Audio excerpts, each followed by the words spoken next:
What's up, besties? It's your girl Morgan here, and you're listening to Your Internet Best Friend.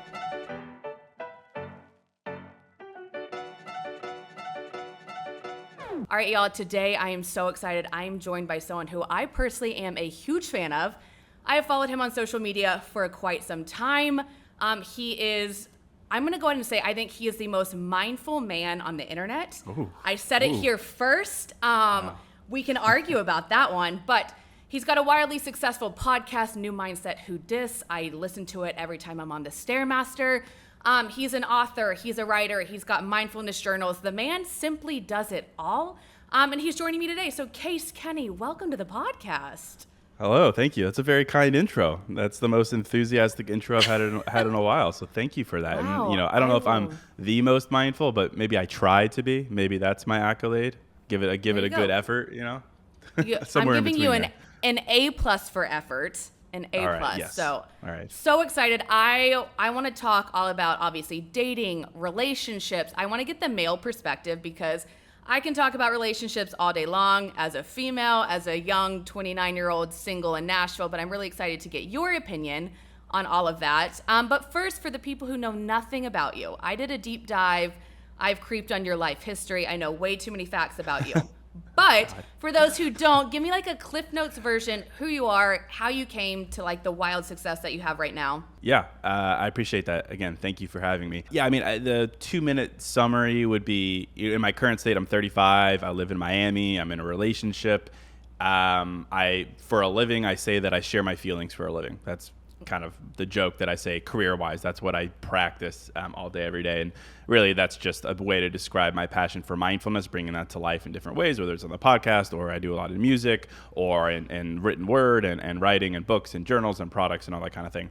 That's what I do in current state. If you rewind a little bit, like how did I get to this point? I never set out to be in the self-development space, the wellness space. I still cringe at when people call me like a guru or an expert or, a life coach. I appreciate those, of course, but it's not something I ever set out to do. It's not really who I think I am. I'm just a guy who has found a passion with mindfulness. And I'd say that really started in around 2018. At that time, I was working a sales job in Chicago. And, you can call it a quarter-life crisis. I don't like to use the word crisis because that definitely isn't warranted. But I just kind of had this moment where I was like, man, it would really be unfortunate if I were to look back in 20 years and realize that I wasn't doing what I wanted to do, or I was just trudging along a path that was chosen for me. I didn't take the time to be mindful. I didn't take the time to be intentional about who I am, who I date, what I do, how I feel, all these things. And I was like, that would be unfortunate. And I was kind of motivated in that moment by like a vision of future regret. And I was like, I don't want that to happen. I need to prevent that from happening. So I need to start being intentional. And the way I did that in a very meta way was I started the podcast. In 2018, podcasting was a little less common. And I saw it as like a really vulnerable way to present myself to the world, but also to myself, where I would just hop on the podcast and ask myself a difficult question and come up with the best answer I could come up with, right? Like, why do I feel anxious? How do I define success? So on and so forth, like tough, meaty questions. And basically, the rest is history. Through doing that, I realized what I was doing, which was practicing mindfulness, practicing the art of self-awareness followed by action. And I just realized how incredible that was for me, changed my life. I also realized in a privileged way how it helped other people, and people gravitated towards what I had to say, which is a wild thing. And then basically, fast forward, I quit my job and, am all in. Now I'm the guy who shares his feelings for a living. But that's basically it. Was never someone who was like, oh, my Case is like overly spiritual and always gives the best advice. And like, I was never that guy. And I was never like, selling lemonade at a lemonade stand entrepreneur either. And now I am those things. So it's kind of interesting just to see how life leads you down a path based on what you need most on a personal level. And then you keep pulling on that thread and eventually good things happen. That's the 3 minutes. You know what? I'll take it. I think you're doing exactly what you're meant to be doing. But my question is, so the podcast, did that come first or did the Instagram? So I have come across you and I don't know if you're listening, if you have seen the sticky notes that go viral on social media, it's probably from Case. So which came first, the podcast or kind of like the viral Instagram quotes and stuff like that? Actually, the podcast. That's why it's like Really? when people find me, a lot of them are like, "Oh, you're the quote guy." I'm like, "Well, no, I'm the podcast guy who That then was wanted to first. find a way to, summarize the podcast because I could talk forever. I could talk and talk and talk and talk. The true sign of understanding is the ability to talk simply and with few words. So after doing the podcast for quite some time, and then when COVID hit, I was like craving another creative outlet. I was like, let me force myself to kind of summarize succinctly some of my thoughts on the podcast. And of course, like, how do I get more people to listen to the podcast? Social media. Right. So that then the quotes came from that. And that's how a lot of people find me, and that's how a lot of people then find the podcast. But the podcast came first. When I started the podcast, I Wow. had, I don't know, a couple thousand followers or something, but then it blew up from there. But yeah, Do you the remember your podcast was always just a challenge to myself. Do you remember your first viral quote? Like, does that stick out in your head? Like the first one that went, like, popped off? Honestly, like the first time I started writing on coffee cups, it did really, really well. And I don't know. When I started doing this in like writing on stuff in 2019, early 2020, not a lot of people were doing that necessarily. It was a ton of quotes, and I love everyone who posts quotes, but most people were still, doing digital quotes in Photoshop and Canva and whatnot. And I just lived at that point in Chicago downtown, beautiful city, beautiful backdrops. And I was like, how can I bring something kind of ambiguous like a quote, how could I bring that into real life and showcase it in a real way, in a way that you could touch it and maybe feel it and just have it feel a little bit more realistic. So yeah, when I started writing on the cups, like the first one, I forget what the series was, but I remember it distinctly because I remember I took a photo of my feet in the grass by the Chicago River downtown where I lived right there. So that was the first one. I was like, oh, this is kind of a cool concept. And then I started to realize, if people care, that the Instagram algorithm really likes carousels because people stay on the app more, people save more. So I was like, well, maybe I could have one idea. You deserve someone who blanks. That's a good concept. Well, let me break that down 10 times. Give 10 examples of the kind of attributes you deserve in a partner. So not only did it require me to really think about a topic, but then also the algorithm likes it and it gives more people things to share and like and comment on. So then I just kind of went in all in on that concept. And then the rest is history. And here you are, as a male, as I'm dating, I'm experiencing what that's like. It's lovely. Have you always been this like emotionally stable? Have you always been this mindful? Because I feel like it's very rare to find a guy at your level, and I feel like a lot of men are, especially, they don't want to share, they're scared to share, they're just not there yet. So have you always been like this? I would say I've always been like this in the sense of being self-aware, but in my 20s I was very good at ignoring that. And I think that's actually true with a lot of guys. I was talking to my girlfriend about this the other day, about a lot of guys are very self-aware. They really are. They know exactly what they're doing, and they know why they're doing it. But then they turn around and they say, well, that's just the way I am. Like a lot of guys will be like, I don't think I'm the type who can ever settle down. And I'm like, well, I really respect that level of self-awareness, so that you have an issue with commitment, you have an issue, some kind of attachment style that's making you feel dismissive or anxious or whatever it is. And your conclusion is that you're not the type to settle down. I love that honesty, but they're ignoring the self-awareness. They're not saying, okay, well, why is this? Let's find a way to evolve through it. So I think a lot of guys, and myself included, have the capacity to be very self-aware and are. But I think there's a level of immaturity that a lot of guys in their 20s come with, which is that's their crutch. They say, well, yeah, that's just the way I am, or I guess I'm broken, or I'm just that guy. Whereas the evolved man, the mature man, sees their self-awareness and then they take an action to evolve through it, not to just accept it is what it is. So to answer your question, yeah, I think I always had an element of this type of self-awareness. I think just when I was younger, it was easy to ignore it. It was easy to think that it would be ostracizing if I acted on it, all the typical ways to talk yourself out of being honest and compassionate. So, really what I've realized is that, self-awareness is a great thing, of course. Mindfulness is a fantastic thing. But, little contrarian statement, it's not worth a whole lot unless it's followed through with action. I mean, what's the point of knowing something if you don't act on it? You could be self-aware and honest with yourself all day, but then if you go out into the world and your actions directly contradict it, what is the friggin' point? So I think That's what we're talking about. It's following the line of maturity that allows for actions to follow through with the awareness. And I think I fall into that bucket for sure. Absolutely. Right. Words mean nothing without action. For those girls who are dealing with a guy, whether they're dating someone or interested in someone, and their man is not to this point, what would be some tips you would give them to maybe help pull out some of that mindfulness or get some actual actions from a guy? Is it just dependent on if they're ready, or is there a way for, like, say, a female to kind of push that along? Well, it's a tough question. It's a great question. It's just such a slippery slope, right? Right. The moment you start being like, well, I can be the one to make him realize that he needs to change, or I can change him, and all these kinds of things. I'm not that guy who's always like, no, someone won't change. Like, people, of course, change, and you could absolutely be the reason they change. Absolutely. I think it's bad advice to say that, like, you can't change someone. Someone, if they love you and care about you, they'll change, and not necessarily just like to get you off their back and be like, all right, fine, I'll do it, but because they realize it's the right thing to do, because they want what lies on the other side of it, namely commitment, calm, peace, consistency. Mm-hmm. So I think, you can't be like to your partner, like, you need to change ultimatum, but you could be the reason that they do change. But like, once it's a couple at bats and they're not changing, they're apologizing without changed behavior, they're saying one thing and doing another, that's unfortunately where we have to draw the line. Like, there has to be a measure of, okay, I have presented myself in this way, I've spoken my mind.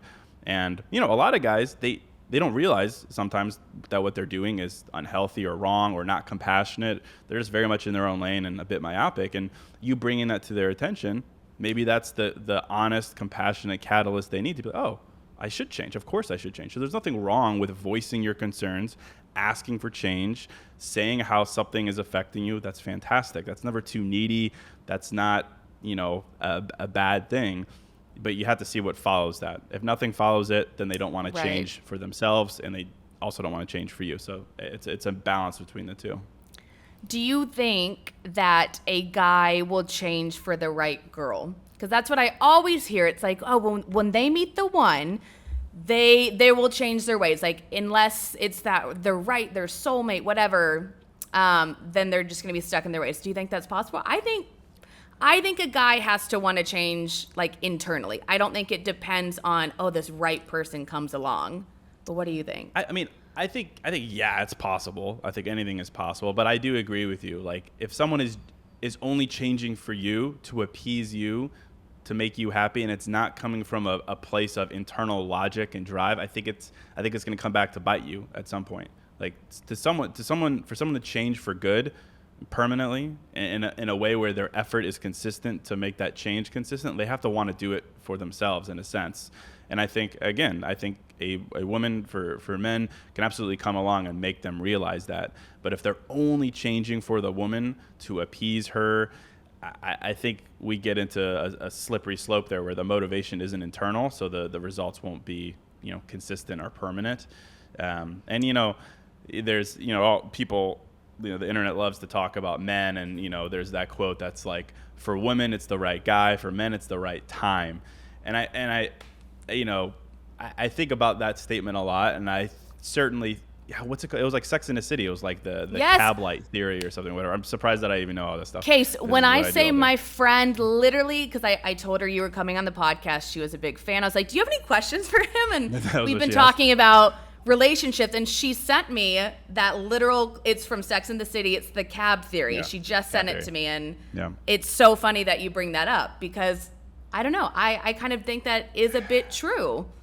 I think it's absolutely true in a sense. I don't think it really makes men sound that intentional. It sounds a little lame for men. It's like, where's the standard? It's just timing, whatever. But I do think it's true in a sense of, men certainly mature at a slower pace than women, and I know that's a cliche, but I think it's definitely true. And I think men just take a little bit more time to find their place in life, to find their sense of self in life, and that takes longer. And I think timing is a more important attribute for men necessarily than women. I think some of that also comes with pressure, like, just compare the timelines for men and women. Women are under more pressure early on to know what they want and to figure that out, whereas men aren't necessarily. I think also men are, under societal pressure to, get a job and be successful, and they're focused on that first before they're ready for a relationship. So I think there's a lot at play here that goes beyond just like, men are immature until they're ready, and when they're ready, the first woman who walks into their life is good for them. But I think a man will struggle if he has decided it's not a good time for him. And I think if you ever come across a guy who says it's not the right time for him, you should just listen and move out of their way. Maybe that's the takeaway there. Well, okay, so I've got a follow-up question to that one. So I took some listener questions, and we've got a lot of relationship questions I'm about to throw at you. I hope you're ready. Buckle up. But so say you are talking to a guy and he tells you, and you're interested, you're seeing each other, things are going well. He says, I'm not ready for a relationship. What does a girl do? Does she stay and continue pursuing him? Or do you think, he has said the timing's not right. I'm not ready for a relationship. Like, do you stay, walk away? You 100% walk away. I think, and I know it's not that simple. I know it's difficult to do something like that, of course. But in life, we want indications of what to do. Like, we're always, give me a sign. Like, what should I do? You've just been given the most clearest one in the world. Like, why can't we just believe someone at face value at that point?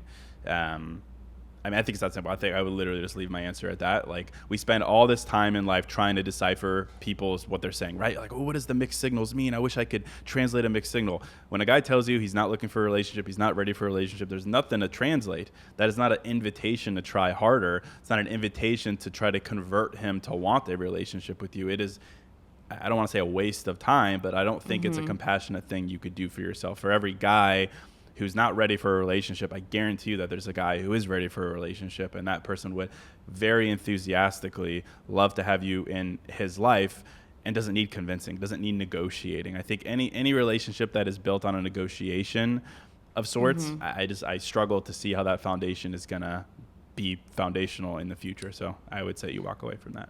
A follow-up to that, though. So say, because I feel like a lot of girls are like, well, he told me he's not ready to date, but he wants to continue seeing each other. Then I feel like you get into that slippery slope of like what we call the situationship, which I am very anti-team situationship. I do not think it's worth it. Yes. I don't think it leads to dating. It works out for some people, but to me, I know I would catch feelings way too quick. So with that, do you think it's worth, like, they don't want the relationship, you want the relationship, but they want to continue seeing you. Do you continue seeing them and potentially get sucked into this awful situationship that maybe could lead to a relationship? Or are you sticking with your initial answer of like, no, they said what they wanted, you got to say bye? I still stick with it because, you think about like when a guy says they just like, I'm not ready for a relationship, but let's continue to hang out. Like, what is he really saying? Well, it's probably one of a couple things. First off, maybe he, like a lot of men, he is, he's nervous about rejecting her, right? He doesn't have the proverbial balls to do it. So instead he goes, I'm not ready for a relationship, honesty, but let's hang out. So he's scared to just be forward and honest. Second, of course, he just wants to hook up. He just wants to have fun. He just wants to use you while he figures out what he wants. He still has no intention of a relationship. Either way, neither of those options are serving you when you know exactly what you want. So I think it's the same answer. And, for me, a situationship is literally just the result of lack of communication. Because if you are approaching and you're talking to this guy, and you're asking the right questions, you should never find yourself in a situationship. You really shouldn't. Situationship happens when you bite your tongue and you don't ask the right questions. I always say, like, the advice I always give, and a lot of dating advice always just comes down to the awkward conversations you're willing to have so you could avoid being in a situationship. I always say, like, anytime, man, woman, we're all very averse to rejection. We're averse to awkwardness. We're averse to anything that puts us in a vulnerable position to be hurt. Of course. It's easy for me to be like, oh, just speak your truth. I get it.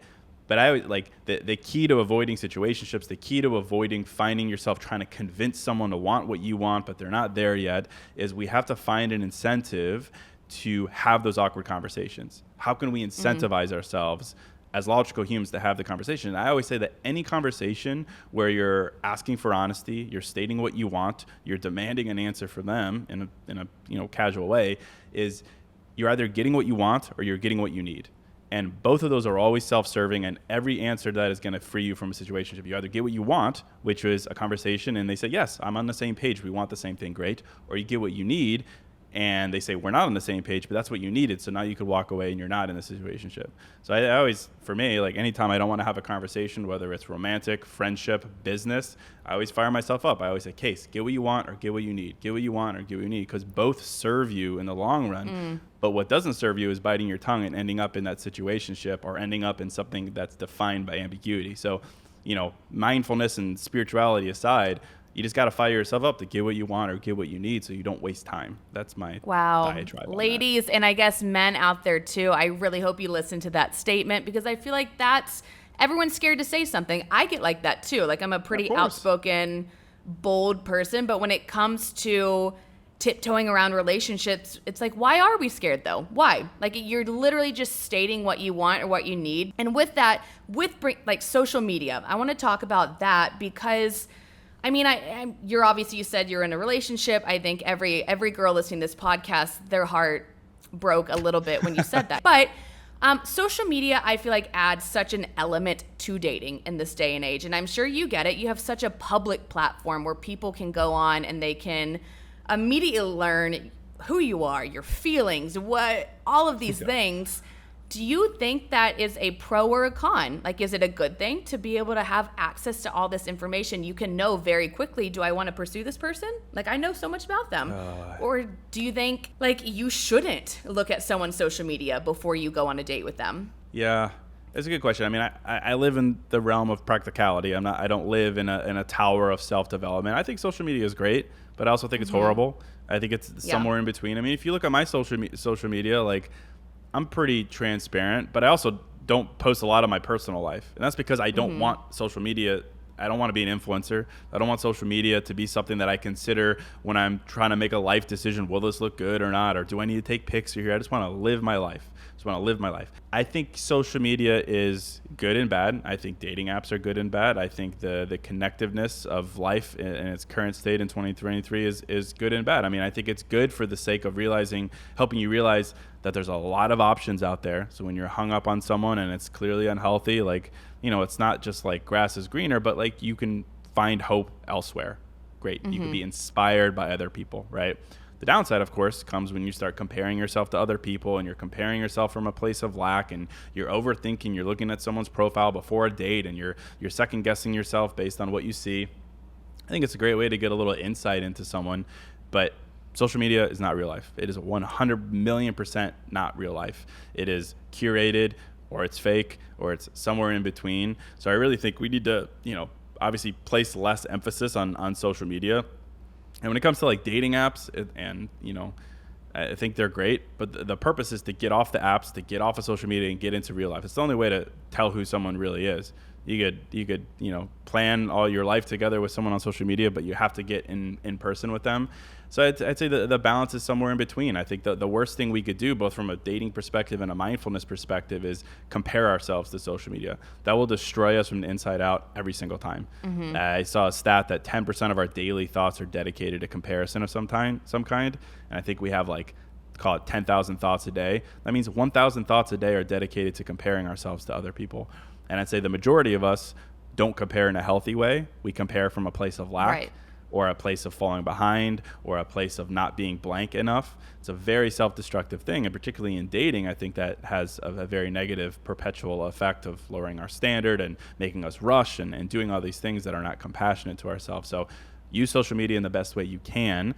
I would say use it for a place of inspiration of what is possible rather than what you don't have and why that means you're falling behind or whatever it may be. So yeah, I mean, social media isn't going anywhere, and I think it's great. Like, if you want a partner, social media is a huge dating app. If you want a partner, dating apps are where the fish are. You got to go fishing where the fish are. It's a great day and age to be alive in. Do you support randomly sliding into the DMs? For a guy, I'm picking your brain here. I always am like, I don't mind shooting my shot. What do I have to lose? But I'm curious, for a guy's perspective, if a girl slid into your DMs, are you receptive to it, or are you like, no, this is too oversaturated, everyone's doing it, she's just another Instagram girl? I think it's the greatest thing in the world. I have No one in my circle, no Yes. one I hang out with has ever been like, it's a turn off if a girl makes the first move. The only people who say that, and controversy, are like the red pill guys, where they're like so up their own butts about like gender roles and being the alpha and doing all this stuff. Like, I think it's fantastic if a girl makes the first move, and then the guy plans. Let the guy take it from there. Let's have a little bit of tradition there. That's fine. That's great. Let the guy lead. I'm all for that. I think that's fantastic. But I don't think it's ever a bad thing for a girl to make the first move, or to, to show interest first. I had a quote that went viral a while ago where I said something to the extent of, caring first, making the first move doesn't mean you're overeager, doesn't mean you're needy. It shows that you're in control of your life. And what more attractive attribute is there in life than showing that you're in control, that you're not just, at the whim of the world? And there's a lot of dating advice that I really don't like. That's like, you should only match energy. Whoever cares less wins. That's the typical dating advice, right? I just simply do not agree with that at all. I think that's to me. And again, no disrespect to anyone who believes that. To me, that's failure. That is a failed life. That is, obviously the whole matching energy thing. I'm not talking about I'm talking about initially. Like, don't match energy initially. You set the tone for the energy, and if they don't reciprocate it, then you move on. Then you can match their energy, sure, because they don't care, you don't care, and you move on. But you're always bringing your best self forward. You're willing to care first. You're willing to love first. You're willing to do all these things, because the opposite of that is failure. The opposite of that is you're always waiting for permission. And I'm very motivated by regret. Like, I don't want to regret anything in life. And I think the key ingredient to regret is only matching energy, only waiting for things to come to you, only being passive. And I get, like, I talk to women all the time who are like, I used to think that too, and then I shot my shot a couple times and I got rejected, and now I don't want to do it anymore. Welcome to life. Welcome to life for you. Like, you're not meant for everyone, of course. So we have to find a way to not take those L's or failed love or whatever you want to call it personally, because the alternative is way worse, which is being passive. Right. And I feel like for so many women, they're so scared to make the first move and it not go in their favor. But on the contrary, like, you guys have to deal with that all the time. Like, so I'm like, if a guy can deal with it, I mean, I simply don't mind. I also am a firm believer that rejection is simply protection. So if you get rejected and they don't want to message you, okay, cool, that's not your person. That simply gives you an answer so you can move forward. You can check that off your box. I'm a big to-do list girly.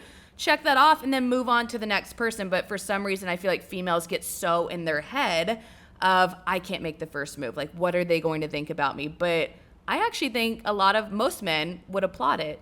And if they're intimidated by it, it's probably not your person. Yeah, that's great. But again, either way, you got what you want or you got what you need, so you're winning. Yeah, I mean, I totally get that. I mean, I think the reason that a lot of guys are a little more desensitized to rejection is because they have more at-bats. For the majority of their life, at least when it comes to dating, they've been situated with the burden of making the first move, doing all this stuff. So it's just become less of a weight. But women don't have the portfolio to say, okay, I've been rejected 10 times, so 11 doesn't matter. Maybe they were rejected twice and it really hurt because they have only tried 3 times. But again, I think, and this is now very well known, but I used to talk about this a lot in the past, and people would be like, what? But like, guys don't get a lot of compliments. Some guys do, of course, like the outliers do, but the average guy doesn't receive a lot of compliments. It's just culture, it's just society, it's just not a thing. Women get a lot of compliments, and I think that's fantastic. So if you want to slide into a guy's DM, just throw him a compliment, and half the work is already done. I mean, you joke all the time. Guys always say, like, I've been wearing this shirt for 12 years because someone gave me a compliment on it 11 years ago, and I've been wearing it ever since. Or I've had the same haircut for 20 years because I got a compliment from a woman on it 20 years ago. And the compliments stay with the guy for a long time. So start with a nice, simple compliment and just let it go from there. So I think it's that simple. I'm going to start this theory, and I'm going to start complimenting men. And then if I find the love of my life, I'm going to let you know and be like, look, I just shot him a compliment. And then the rest is history. And it doesn't have to be like an earth-shattering compliment. It's like, I know women don't want to be easy. Women don't want to give men too much credit. Like, and I get it. Like, a lot of men aren't good. A lot of men want to take advantage of you. So some women are a little weary about like giving a man praise before she even knows him. We're talking simple compliments. Poke a little fun at him, whatever. Something lighthearted that he'll remember, and he will remember it because just generally speaking, guys don't get that many compliments. So just try that and go from there. And that's shooting your shot. You don't have to plan a 10-course dinner for a guy to make a first move. It doesn't need to be that elaborate. There you go. Ladies, you heard it here. Throw him a compliment. Speaking on the first move, I'm always so curious, and I have asked my guy friends. I love to get their take on this because it's always something different. So I'm curious what you're going to say. Sleeping together on the first date, is it good? Is it bad? Does it work? Is it a red flag? I would say it's somewhere in between. I mean, I think we could all find examples where it worked and where it didn't work. Couples who stayed together after sleeping together on a first date and couples who broke up. Or examples of the opposite, couples who waited a year to sleep together and then didn't work out. So I think we have examples from both sides. I think in general, it's probably better to wait. I mean, you don't have to play any game. You don't have to do anything like that. But just like your inclination should be, if you're truly dating for a partnership, should be to get to know that person. If you're dating just to have fun, then of course it's fine. But if both of you have said that your intention is to get to know each other and explore something deeper, then yeah, just chill for a little bit. Just wait a little bit. Let's focus on some of the more important aspects of understanding and questions and values and get to that. But I don't think it's a make or break. I know plenty of people where that happened. Don't think anything less of it. Wasn't even something to consider. So I think again, I always try to stay away from like dating rules. I know that there's a lot of great people and influencers who talk about rules of dating and do this and do that, and they work sometimes, they don't work sometimes. They work for some people, they don't work for other people. So I think we put ourselves in an unnecessary corner where we're trying to follow rules. Text this, don't double text, don't sleep on a first date. I think at the end of the day, you do what feels right for you, and if it doesn't lead where the relationship needs to go, might it have ended up different if you didn't do it? Who knows? But I think at the end of the day, I think you're much better off just following your intention. That's the most important thing. Like, have the intention going into the date. What are you trying to get? What is their intention? And just following it from there. If it leads you to hook up on the first date, that's okay. If not, even better. But I don't think it's a deal breaker. Right. I also think it just depends on a level of self-awareness. Speaking on what we kind of talked about earlier. For me personally, I know I'm self-aware enough that if I sleep with someone, I easily catch feelings, and it goes quickly from getting to know someone for who they are to now it's very physical. So I think it's an element of what type of person are you? Can you separate the two?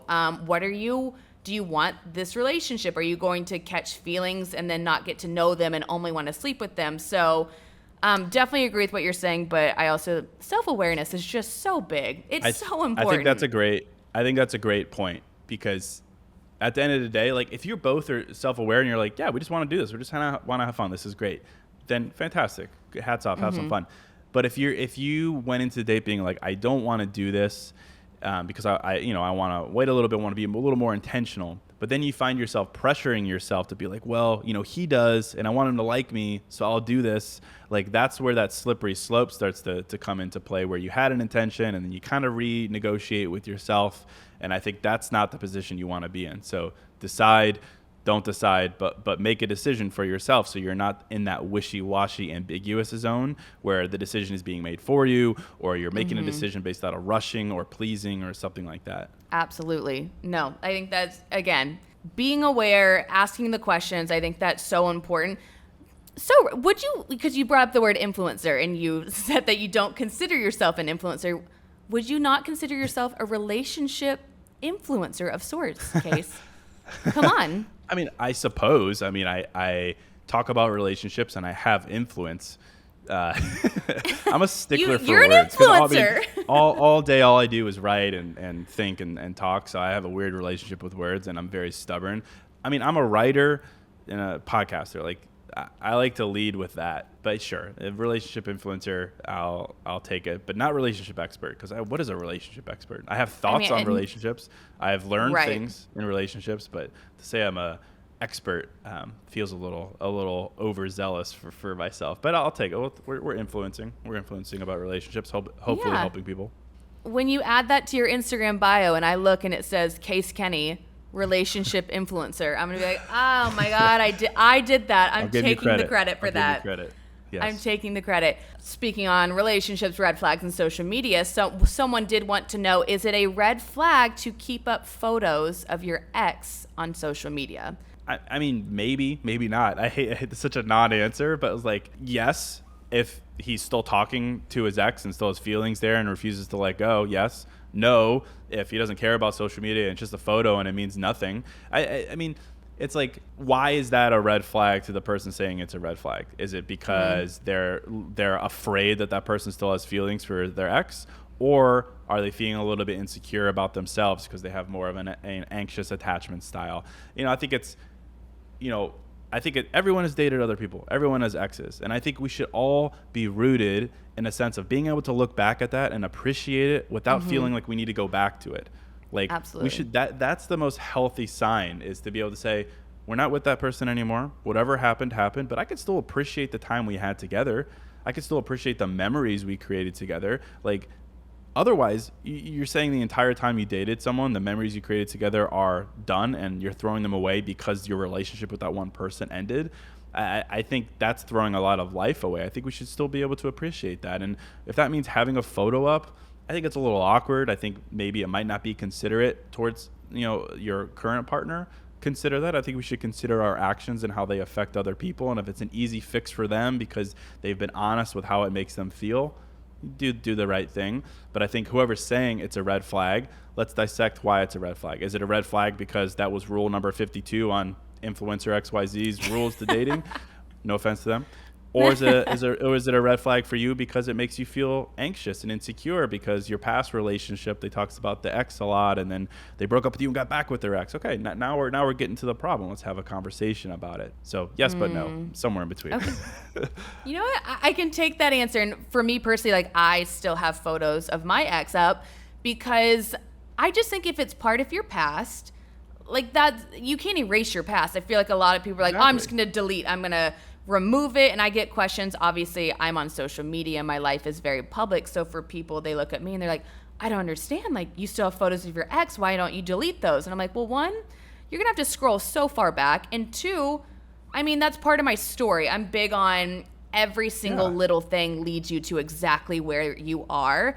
And had that relationship not happened, like, I wouldn't be where I am. And Yeah. so I agree. I don't know. agree For with me, that. not a red flag. I agree with that.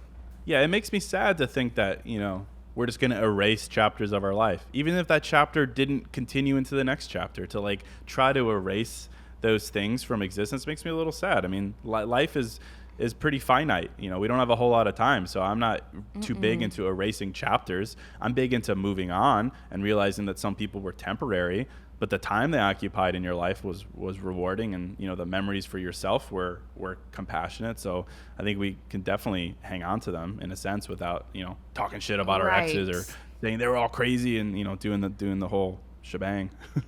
Right. And for me, the biggest red flag, and I don't know if you agree on this, is if someone is always saying all of my exes were crazy. I'm like, if all of your exes are crazy, I feel like you might be the common denominator in this situation. Yeah. But I've got nothing else to say. I mean, that's it. Yeah. Yeah. I mean, what is the common denominator there? Yikes. Right. You can have, I think we all have maybe one ex that we're just not the biggest fan of. They weren't the best person, but I have a lot of love for a lot of my other exes. But ladies, men out there, if someone is saying that they're all crazy, all the exes, they're probably the problem. So maybe pay attention to that one. Some people want to know a very specific situation. So this listener wrote in, why does it seem like men in their 30s are terrified of committing? I feel like men would rather hop around and casually date because it's easier than actually being vulnerable and saying, I like you, let's see what happens. Do you agree, disagree? I agree in a sense. Again, back to what we were talking about earlier about timing and maturity, right? Maturity. I also think about, like, just in general, like, I think there's a universal feeling when it comes to relationships of doubt. I think everyone is going to feel a sense of doubt. Like, when you're dating someone and you're like, oh, this could be serious, this could lead somewhere. Man, woman, however you identify, you're going to feel a little bit of doubt. That's normal and it's human. You're like, doubt in the sense of, well, this might change things, or this might get serious, or this requires a level of vulnerability that I don't know if I'm ready for. Doubt, normal human doubt. You need to feel some doubt. I think women are much better at analyzing that doubt and saying, okay, I feel this feeling. It's a human feeling. Let's analyze it. Let's break it down. Let's challenge it. Let's embrace it. One of the two. I think men in general, until they hit that kind of mature thing, is they see doubt and they run from it immediately. I think that's just kind of what men do. And again, there's a certain level of introspection that men do apply to it. They say, I feel doubt. And that's it, though. And they run from it. I think a mature man will face it and say, okay, I feel doubt because of this or because of that. I also think that men tend to, and I'm really big on this topic lately. I'm in the works of writing a whole book on this for, it'll come out in like a year and a half from now, about the purpose of relationships. I think men have really gotten things backwards when it comes to the purpose of a relationship, particularly like, for instance, the term settle down. Like a lot of people say, oh, a relationship is when you want to settle down, you get into a serious relationship. What does settle down mean? If you're a guy and I hear the term settle down, that scares me. Settle down, that means boring. It means less. It means, I would run from it if my expectation is a relationship that makes me boring, that takes away my independence, that takes away my ambition, and just helps me lose some of my zest for life. Why would I run towards that? I will run away from that. And I think a lot of that is because we have a backwards understanding of what the purpose of a relationship is. And I don't think the purpose of a relationship is to settle down. I think it's the opposite. It would be to settle up in a sense. It's to get more out of life. It's to be independent. Like I talk a lot about independence. It's a topic that I'm very passionate about. A relationship should make you, honestly, I feel like more independent, because you have someone who's a ride or die for you and they're going to support you. There's something called the dependency paradox, which plays out in children and adolescents a little bit with caretakers, where like a toddler, for instance, when they know that they can count on their caregiver, they're more willing to be independent. They're more willing to take a step and fall. They're more willing to wander out into the patio, so on and so forth, because they know that their caregiver is going to support them. So it's the inverse. The more dependent, in a good way, we're not talking about codependency, the more dependent they are on a caregiver and the more committed the caregiver is to them, the more independent they're willing to be. And I think that is the foundation for a relationship. The more that you know you can count on your person, the more independent you both should be. Not in the sense of like going backpacking in Europe on your own, but just like having your own worldviews, doing your own things, having your own friends, doing things on your own. That is the purpose of a relationship.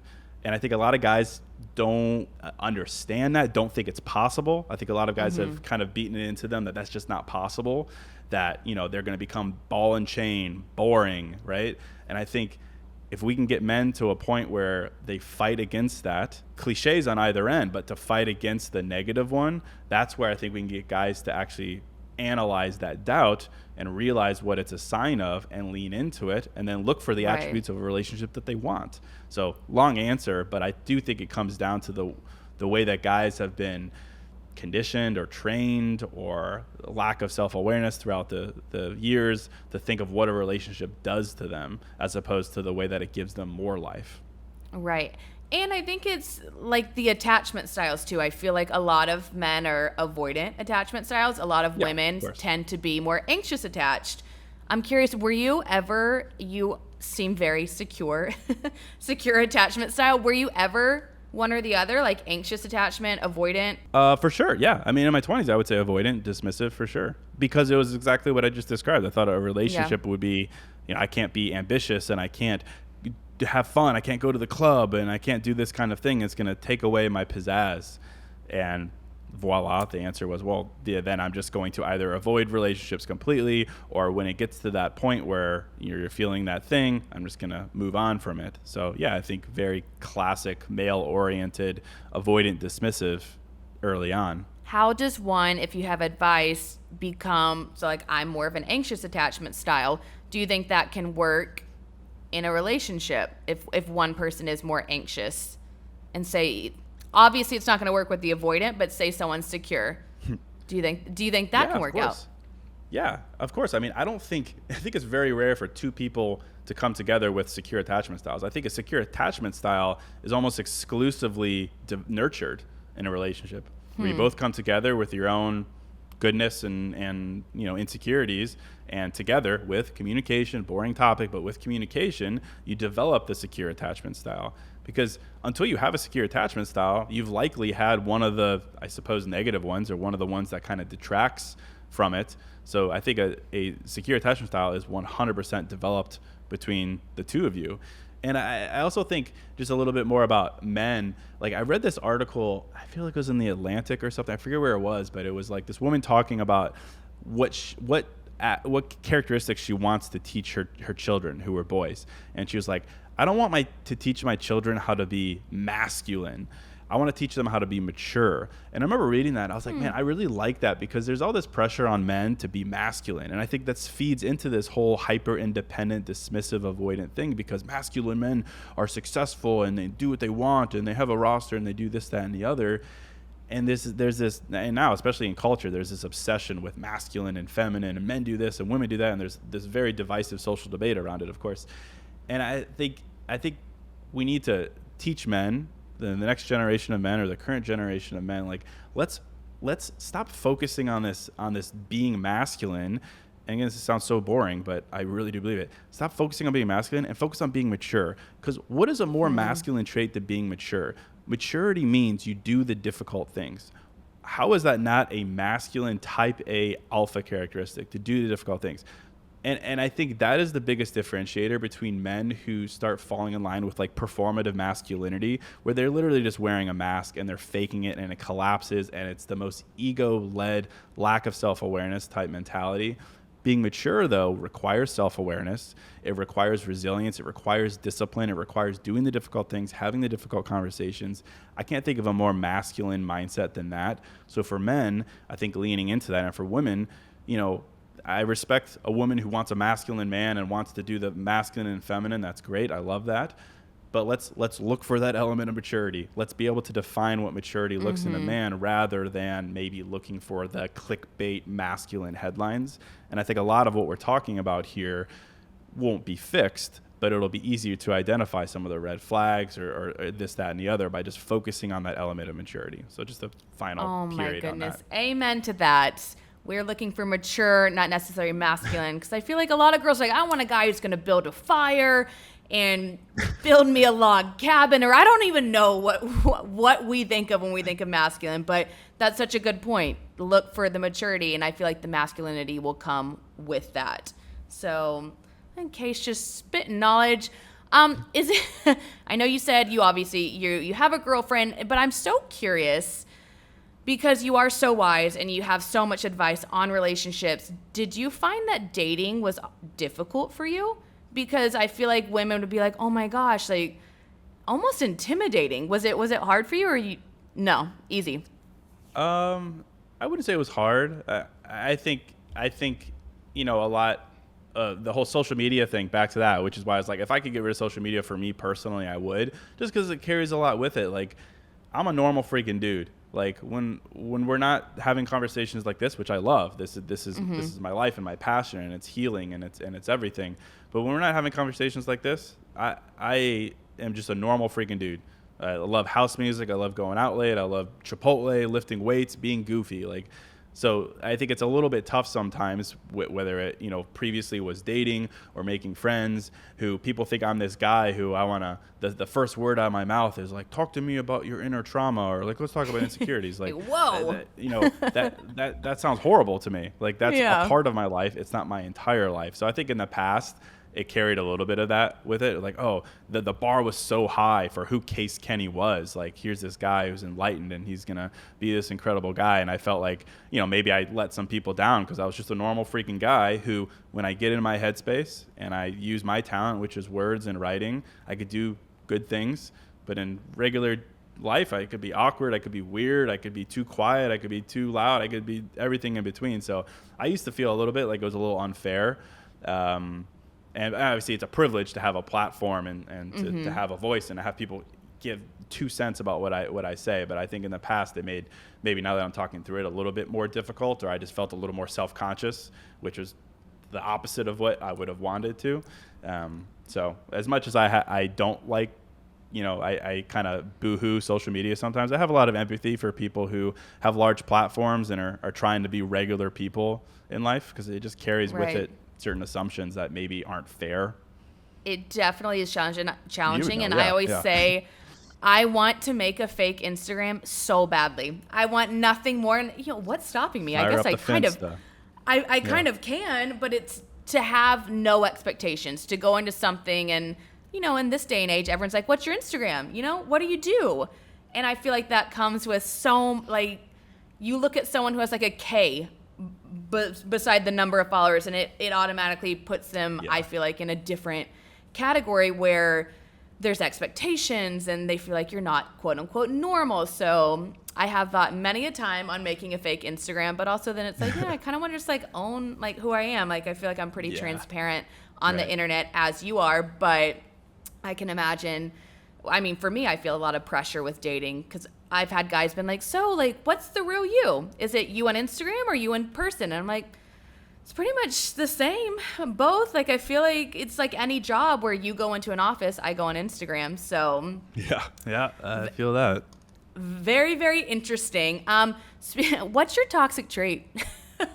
That's like, I want to know. We obviously have talked so many great things about you, but what's like the one you're like, this is the one toxic trait I have? Oh man! All right, let's clear the schedule here. I got things to say about this. No, I mean, I have a couple. I for sure. I'm very impatient. Like, okay. Like if you're walking in front of me on the sidewalk and you're walking slow, that like just it drives me nuts. Like that. I would say that. I would say I'm a very empathetic person, but I also like sometimes have too low of a tolerance for like mistakes or lack of communication. Like I hold myself to a high standard for communication, right? Clearly, it's what we've been talking about here. And obviously, as an author and a speaker, I pride myself on my ability to communicate. And when other people are like ambiguous or like don't make sense, it frustrates me sometimes. It's like, well, why wouldn't you just be more clear, right? Like, why wouldn't you? Like I would. Why wouldn't you? So I'd say those two probably. But emphasis on impatient. I think that's probably like my worst trait. Both just like the pace that I want to go and with success or traffic. I was going to say, do you have road rage? You low-key strike me as someone who might have road rage. No, I draw the line there. No. But it just, yeah, I think that's something I just need to slow down and work on. And actually, I always try to find like creative outlets to kind of address certain things in my life. I started something called the 216 Social Club, which was basically just like realizing that throughout the day, I'm just rushing. I'm going from thing to thing. I'm impatient. I'm boom, boom, boom, boom, boom, going. I've like, never taking time to just exist for a moment. So I created this thing at 2:16 p.m. every day, which is, there's a story behind that time. But at 2:16, I intentionally take time to just do nothing, to literally stare at a wall or put my feet in some grass. And I created a whole community around it to help other people do that, to basically practice mindfulness every day, just like in the middle of the day, just for a minute or two, just to show that you're in control of your life. Because I think impatience is this thing that takes the control away. You're giving your control over to this feeling. And I think zoomed out, outside of impatience and traffic and sidewalks, I think we're all just constantly rushing subconsciously, unconsciously. Like we're not even realizing we're doing it. So trying to find a way to bring us back into the present and just remind ourselves that we are in control despite what our anxiety wants us to think or despite what other people want us to do. We do have that ability. So I try to bring other people along with me to remind that. Okay. I'm setting my alarm 2:16 today. 2:16. That's one of my biggest struggles is there's so much going on. I think in the day and age of social media, you've got notifications, emails, all this. There's always something. But yeah, taking a step back and actually being like, I'm in control of my life. Like you get to choose what you do within your day. So if anyone else out there is like me, and also I wouldn't say I'm necessarily impatient, but I rush the process on a lot. Like I want to get to my end chapter before writing everything else in between. Oh man. Oh, that's a topic if you want to talk about that I am so passionate about. This idea of, and I used to fall into this so hard of trying to like, and there was that TikTok trend that was like, can we skip to the good part? It was like a song, right? And I think as much as obviously it's just a song and I respect the artistry of it, we're all under pressure to skip to the good part of our life, right? To the good part where, whatever the good part is as we've defined it, we're successful, we have our best body, we have our partnership, we have money in the bank, whatever it is. Like we tend to see so much of life as in between days where we're in between where we are and where we want to be. And the tough but compassionate realization that I think we really need to grab hold of is whether we like it or not, the majority of our life is in between days. There will be some very high points in our life, partnership, success, big moments, big core memories, but the majority of our life is the in-between days. And if we don't decide that the in-between days are worth celebrating, back to the topic, I think we're going to regret that. I'm a big Seinfeld guy. And Jerry Seinfeld was being interviewed once about how he didn't like this idea of the pressure that a lot of parents face with carving out over the top quality time with their kids, right? That, the only way to say you're a good parent and you're spending time with your kids is to take them to Disney World or to do something over the top. He's like, what about the little moments where we're eating a bowl of cereal late at night or we're walking the dog? And he referred to it as garbage time. He was like, it's garbage time. It's just garbage time. And I love that idea. In between days, garbage time, the little things. If we don't take time to appreciate that, I think we're throwing away the majority of our life, which sounds Absolutely. bad. But I think we need sorry, you triggered me with that comment about skip ahead. I think we're all under so much pressure to skip to the good part where we are in the good part. And we need to take advantage of that. The good old days are right now. I saw that quote somewhere, and it really hit me. It's like, I feel like we're always like, I'm ready for the good old days, or I'm looking at the past, or I'm looking towards the future. It's like, no, you're actually in the good old days right now. And for me, I do something where I really try to romanticize every aspect of my life, and people think I'm nuts for it. Like I want to feel like I'm actually living in a rom-com, and maybe that's like an unhealthy mindset, because not everything is a rom-com. But I really tell people, it's like, play the corny song in your car, roll down the windows, like feel the wind in your hair, literally pretend like your life is a movie when you're making a cup of coffee, when you're, walking around the block, like, I don't know, like skip a little bit, dance, be silly, be goofy, because those little moments, those are what the majority of your life is. You said, it's not always weddings or job promotions or crazy vacations. That is 1% of your life. But I feel like that's what people live for. And it's like, no. I feel like we need to be living for the 99% that is not those big times. I agree. Amen. I mean, that's and it's in the balance. It's right. It's like you should strive for those big moments. Create those big moments for yourself. Like try to do more and better. But I always come back to the idea that like we're always under pressure for more and better. And I just realized that, yes, there is an element of moreness and betterness to your life that you should strive for. But I found that a lot of my life's contentment and fulfillment has come from simpler or different, literally just different or simpler or somewhere in between. And I think finding a mix of appreciating your in-between days, your garbage time, and just being willing to simplify your life rather than just finding pressure to always, I need to do more and bigger and better. I think that's going to lead to a happy life and better relationships because you're not rushing, you're not defining them by things that maybe aren't true to you.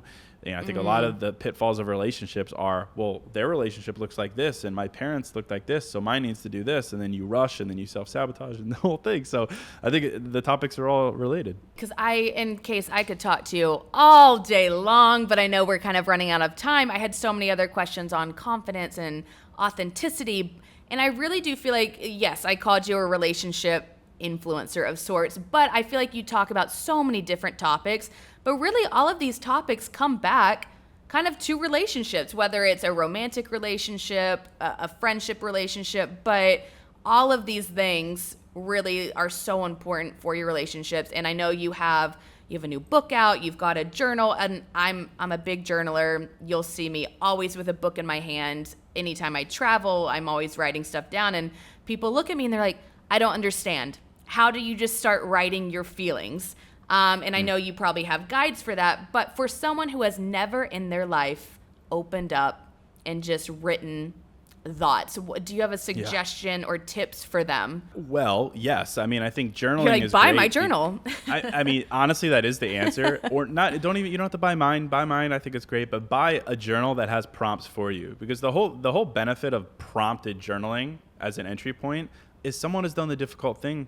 Because a lot of life is like we're trying to find answers, but we don't know what questions to ask ourselves. Someone has done the work for you. Answer the question. And the more you do that, like journaling is great in the moment, right? The clarity you might find in the moment. But the power of journaling is to develop it's a boring title, but to develop a journaler's mentality, which empowers you to figure out what questions to ask yourself at the right time in your life. No prompt required. So I would say find a good journal that has good prompts. Just start with that, and then you'll start to get better at asking yourself questions that are true to you and unique to you. start with that. And I think I think journaling will change your life. I know you just came out with a new book, so tell me a little bit about that. I'm super curious. Hit me with it. Yeah, for sure. Yeah, I mean, I love plugging my own book, but I do really feel passionate about this one. It's called That's Bold of You. It's a bright yellow cover with pink text. And it's basically a lot of what we've been talking about here. You know, it's helping us redefine who we are in spite of maybe what we've been told.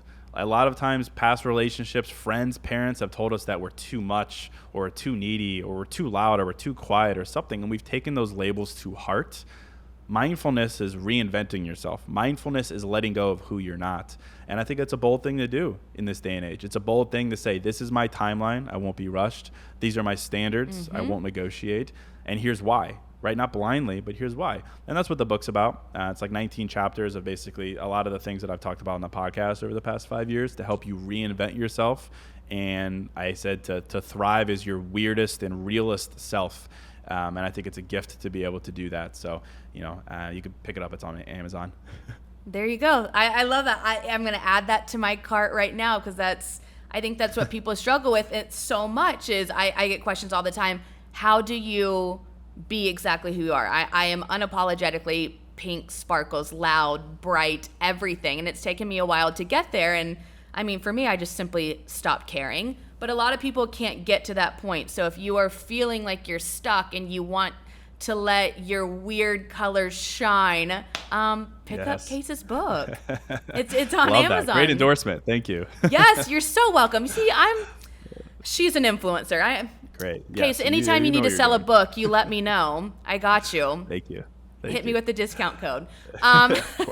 Well, Case, thank you so much. Where can everyone find you for those who don't already follow you on the social medias? Where you at? Case.Kenny. Case.Kenny, the podcast is New Mindset Who Dis. Follow me on Threads. I'm enjoying Threads right now, the new Instagram Case, app come that on. everyone's freaking out about. I am not. I'm like, Another app. I have to do TikTok. I got to do Reels. I got to do posts. And now I have to post my thoughts on Threads. Yep. Oh, my God. Yep. Well, I guess I'll download the app now and follow you on Threads. Yep.